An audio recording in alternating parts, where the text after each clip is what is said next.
Welcome to the One Trail at a Time podcast, quarantine edition. I'm on day like 1,000, so it feels.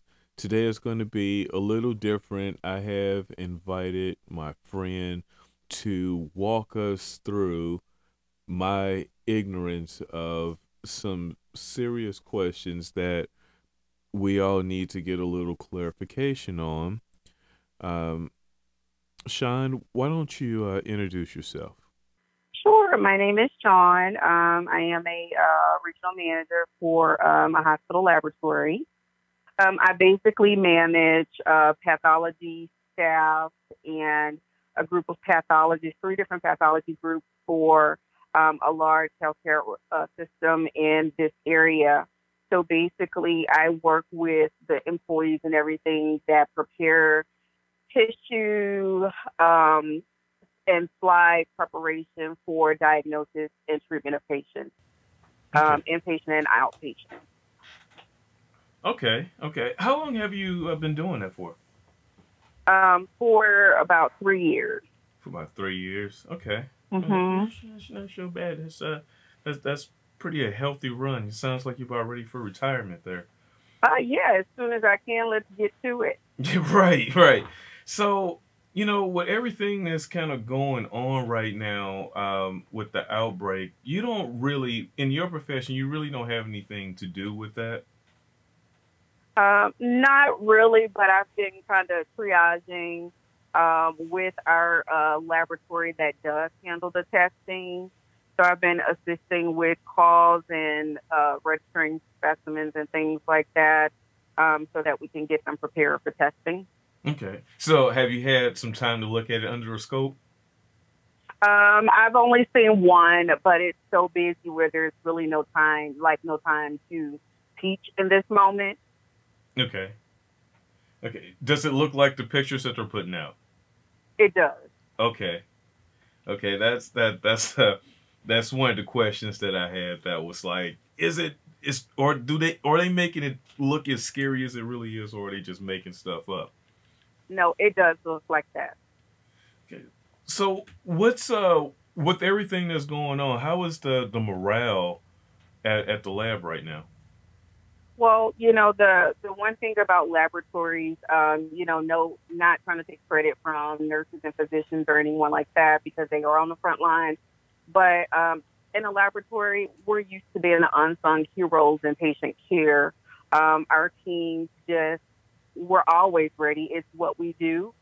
Without the laboratories, there is no diagnosis for patients. So we come to work every day. We're always prepared, and we do what we have to do. We just do it. We don't make excuses. We don't complain about it. It's always an opportunity for us to just pull together. So we pull together, figure it out together as a team, and we just do it. No excuses, no complaints. It's all hands on deck. Okay, that's the best way to be. You couldn't have put that better. It sounds like you're almost getting ready to run for public office. Hey, why not? 46. See what you say? What now? I'm gonna be president in 46. I need some Oh, time. okay. I thought you said you were 46. I was like, hold on. I really believe that we're the Not same at age. all. Okay, We are. right. And I won't ask you how old you are, but I'll tell them how old I am. No, I'm just messing with you. I am 41 and proud of it. Oh well, claim that. So, Nothing wrong with it. Okay, so a lot of when you see a lot, I know that you're too busy to watch television, but unfortunately, I'm in lockdown, so I have nothing but time. So I watch a lot no. of CNN and YouTube, and YouTube is the devil, but I watch it a lot. Mhm. So one of the biggest questions, and I know the answer, or at least I believe I know the answer to this question, but on a fifth grade level, can right now you have everyone from Dr. Fauci, to the president, all saying in one breath virus, second breath disease. Mhm. My question is, what is the difference between a virus and a disease? Well, I'm not an expert in infectious disease, but just from my knowledge, a virus is more of when you have like an infectious agent basically attacking the body and the cells, whereas a disease is something that is basically it's produced from specific signs and symptoms that could come about from anything that's not even physical. So it's something that can occur because there's some damage of some sort. So it's like when you talk about it as it relates to COVID actually is a combination of a virus and a disease. If you think about how it's spelled, it's COVID, whereas the code is for corona, the V is the virus, and the D is the disease. And it stems from its original name, novel coronavirus. That's all I can speak to, as I'm not an expert, but that's just my general knowledge from just knowing the difference between virus and disease. Well, that's an excellent breakdown. So that kind of makes it makes it more digestible to me when I hear them say virus and disease. Because I was kind of um, putting it on the same line of HIV and AIDS. HIV Mm-hmm. is the virus. AIDS is the end result after the virus has won. Yep. So that's what I was trying to really nail down, just to get a great understanding. So I guess the biggest thing that takes you out when you have the virus is pneumonia, correct? I don't want to say yes because I'm not sure if it's diagnosed as pneumonia. Again, I can't speak to that subject matter, but I know that it seems to be what we see in the news and what I've just seen and heard from my friends and colleagues. A lot of it is a respiratory issue, and that causes, oftentimes that can aid to pneumonia, but I can't say that that's specifically what's happening. But that's one of the things that we're seeing that's coming up in some of the patients. Okay. Okay. So it it is a respiratory infection, but there can be many things that can uh, change the circumstance, basically. Correct. Okay. Hmm. Okay. Okay. That makes more sense. That's putting me at ease. Now, it's time for me to give you the easy questions. Now, since I asked you all the hard stuff, I'm going to ask you all the stuff that just general knowledge things. The conversation on facial covering Hmm. and the difference in between your average run of the mill dust mask and the N95 mask that everyone seems to be trying to run out and buy, and a surgical mask. So, so here's the thing. I can't really speak to like a regular dust mask, but one of the things that's most important to remember about the N95, it's a respirator, and so you're not able to smell anything. It prevents you from having anything come through the mask. Whereas, in my opinion, from working in an OR in the past, when you work in an OR area, operating room, a surgical mask is basically just a mask that keeps you from being able to expel particles from your mouth and protect your mouth and face area from having anything splash on it. But the respirator is really the best one. The N95 to me is the best one because it does not allow you to smell anything at all. So that's the one. It's more protective. It has more of a filter. Um, it's made more of a filter. That's the thing about the N95. Like a regular dust mask, I've never worn one because I don't do that type of work. So I can't really speak. I can't really speak to that. But there's definitely a difference in the stability of each one. Whereas a surgical mask is more of like a cloth type mask, and the N95 has a more harder surface to it. They do have like a alternate one that's kind of like a little duck bill that I've seen in other hospitals, But the N95, it's like I said, it's a respirator, and it has generally an outer. It's a harder exterior. It's harder. Okay. Okay. All right. So basically, N95 N95 mask or okay. I'm trying to figure out how to phrase this question. So the N95 masks are different than a surgical mask because of the hard exterior. Is there anything um the same about them? Is there like any special ingredients to them that you know about? I can't say yes or no. They're both good for protecting you, like protecting your your mouth, which is your mouth and your nose. You don't want any mucus or any germs or anything from somebody else speaking, coughing, sneezing, whatever, to be exposed to your openings, your mouth and your nose. Those are two open areas where you can contract other people's particles when they don't cover their mouth. It protects that. It is something that can be used to protect someone else. But again, it's the N95. Like I said, I can only speak to my knowledge and what I've learned in the past. It is a respirator, and the difference in the material is one of those things. Okay. Okay. Fair enough. Well, I want to thank you for your time. You're welcome. It's been a pleasure. I've known you for a number of years, and I never really picked your brain on That's certain okay. things. That's okay. I do have one other comment. You did, at one point mention about the gloves. That was one of your questions. The gloves really help. So gloves have a pro and a con to them. And I think that it's hard for individuals who are not healthcare workers or who doesn't work in the medical field. They don't understand the importance of gloves. So yeah, it's okay to have on gloves to do stuff, but know that you need to change the gloves. Constantly going from place to place and touching item from item to item, it's just cross contamination. So I say that to say you still need to take the gloves off. Opening up your car door, grabbing a cart at Walmart and you didn't wipe it off, and then going and touching something else that someone else needs to touch that may not have on gloves. Basically, it's contact to contact, and you're basically picking up and touching everything that that previous person does.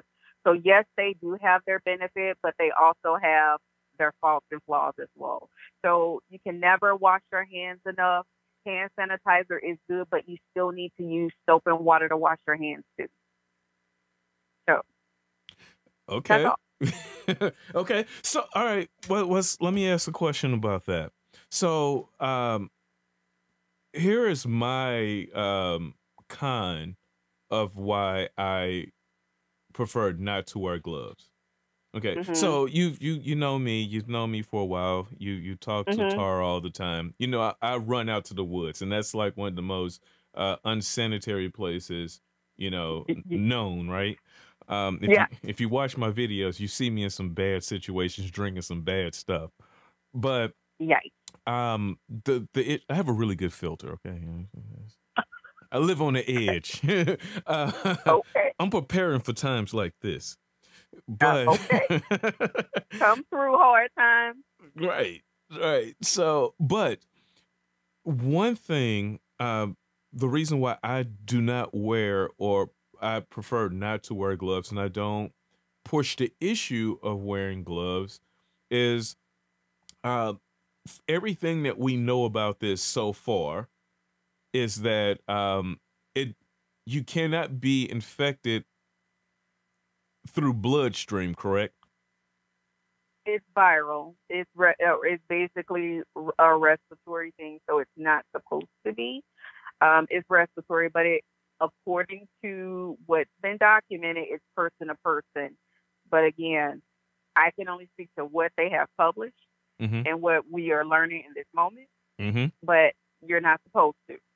Okay, and I get that, and that's like that really tricky thing. We don't really know how it is spreading. We're trying to figure out day to day. I'm saying me like I work in your field. You guys are trying to figure that out. That's so true. That's true. And here's my spin on things. I don't really think that even the government really what's contributing. You know, like I don't think that they really have the answers to it. And again, I do think that social distancing is important. Hmm. Hmm. I think that because there's no true definition or no true way of saying how it's being carried, I think that everyone needs to practice it. And I think that we need to take it seriously. Like people are not taking it seriously. It is a serious situation going on here. Yes, it is. It is definitely that. If it's nothing else, it is definitely serious. My personal thoughts on it. Back in December, when videos started coming out of China about what was just happening in the street, I knew it was serious then, and I did not take it lightly. And I started moving differently.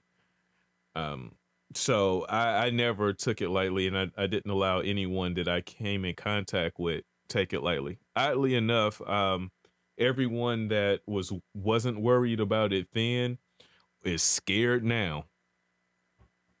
Yep, as they should be. But again, it's like the same thing with hand washing. You know, hand washing has always been an important thing. People still don't wash their hands as often or, as they need to. I mean, now people are breaking their necks to wash their hands. You should always wash your hands. Don't think that, like now it's like you're on overdrive. And I'm not saying it to say that it's not important, but I'm just saying those things that we should always be mindful of, people are now just starting to pick it up. Oh, I need to wash my hands. Yeah, you should have been washing your hands more frequently because it's so easy to just transmit stuff from person to person from just our hands alone. So it's just something that we all need to just be more mindful of, but definitely take it all serious. It's a big deal. Yep. And I prefer to wash my hands than to wear gloves, except if I'm working with something I need to wear, like work gloves. But Mhm. unless there's literally fluids involved, I Yeah. don't really wear gloves unless they say that it can get through cuts, and I mean unless it can you can be infected by cuts and things like that. Then I Mhm. would worry. Then I would never go outside. Mhm. Well, yeah, that's true.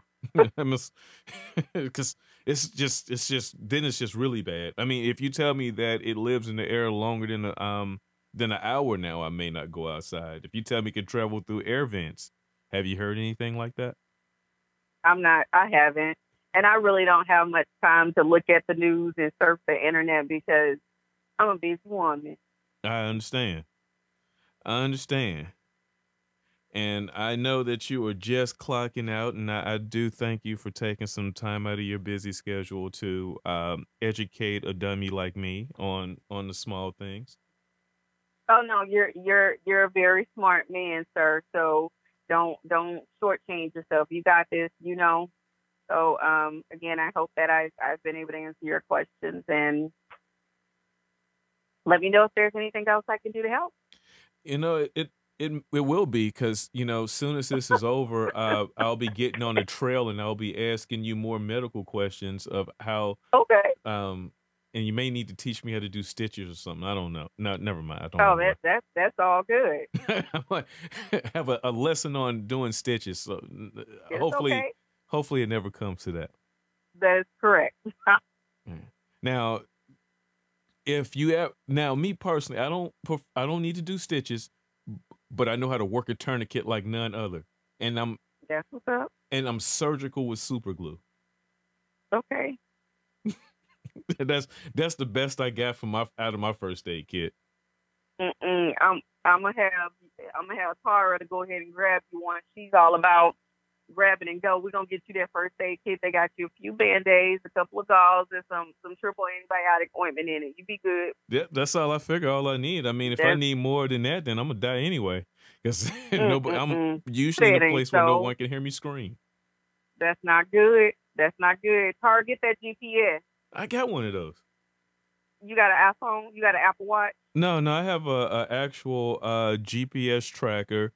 It's it's I forget who it's made by, but it's a monitored device where it works on every continent. If I get into trouble, I can hit the button. It's a paid subscription. This is how this works. Okay.